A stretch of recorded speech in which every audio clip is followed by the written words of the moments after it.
tayo na sa OCBS. Sa Diyos ibigay ang best. Sa Diyos ibigay ang best. Sa Diyos ibigay ang best.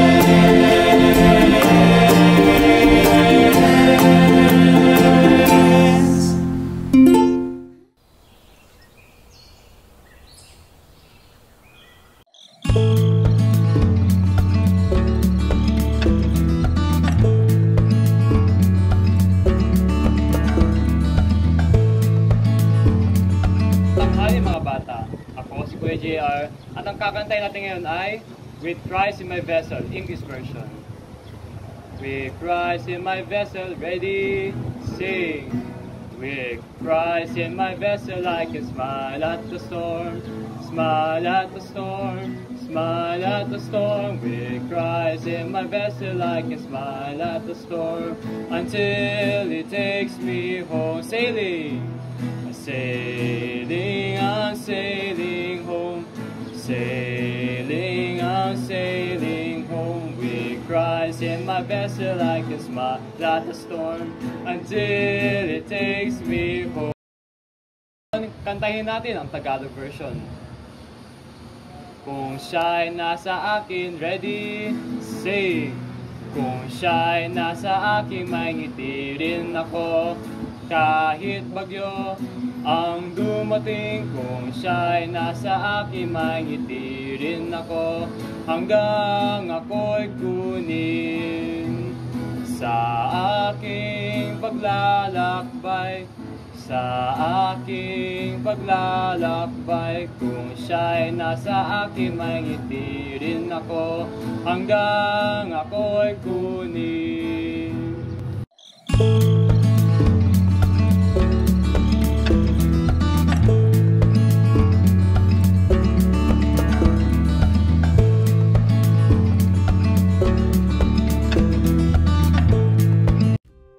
OCBS Storytelling. Hello mga bata at welcome sa Online Children's Bible Study. Ako si Teacher Erica at tayo ay mag-aaral ng Biblia, ang salita ng Diyos. Simulan natin sa pamamagitan ng panalangin. Panginoon, makapangyarihan sa lahat, maraming salamat po sa araw na ito at kami ay patuloy na nakakapag-aral ng Biblia. Patawarin niyo po kami sa aming mga nagawang kasalanan at tulungan niyo po kami na makinig at isapuso ang aming pag-aaralan ngayon. Tulungan niyo po kami na maintindihan ang ibig sabihin ng pagiging gentleness ayon sa Biblia.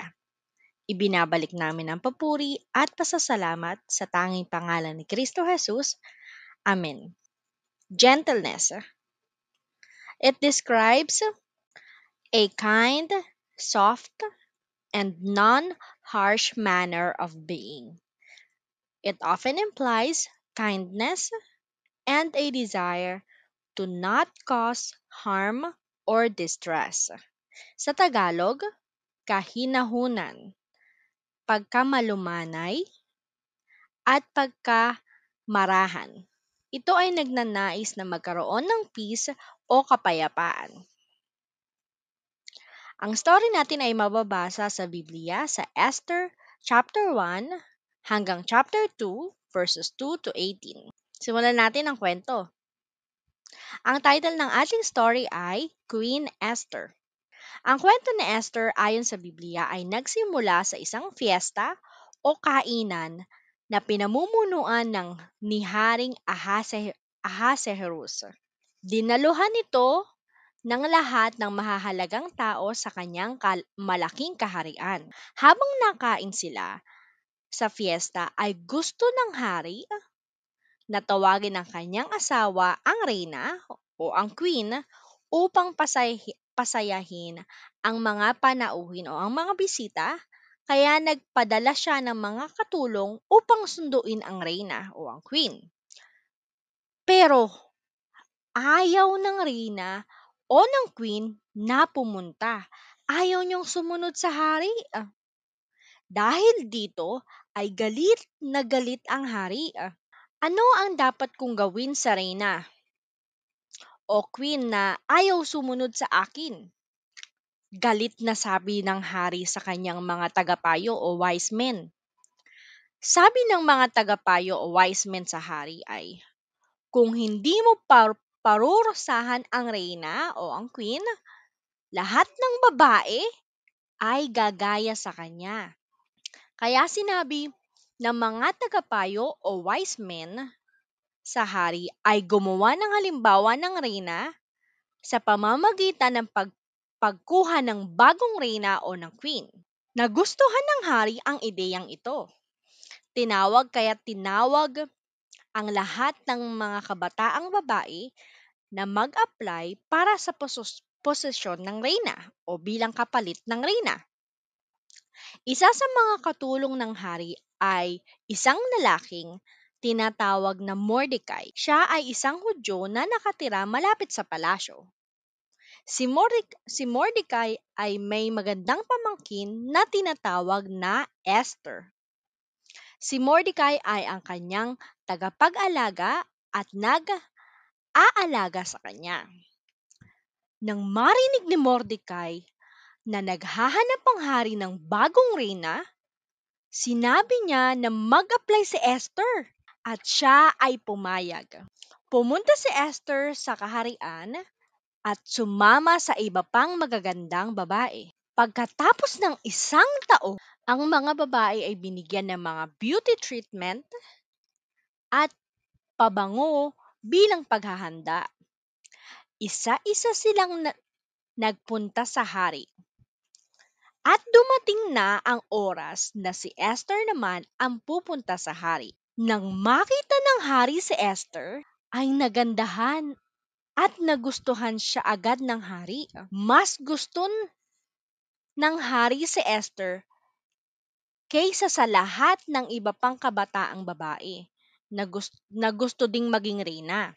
Kaya ang nangyari ay pinabalita ng hari na dapat koronahan si Esther at maging bagong reyna ng Persia. At sila ay nagkaroon ng masayang piyesta at kainan.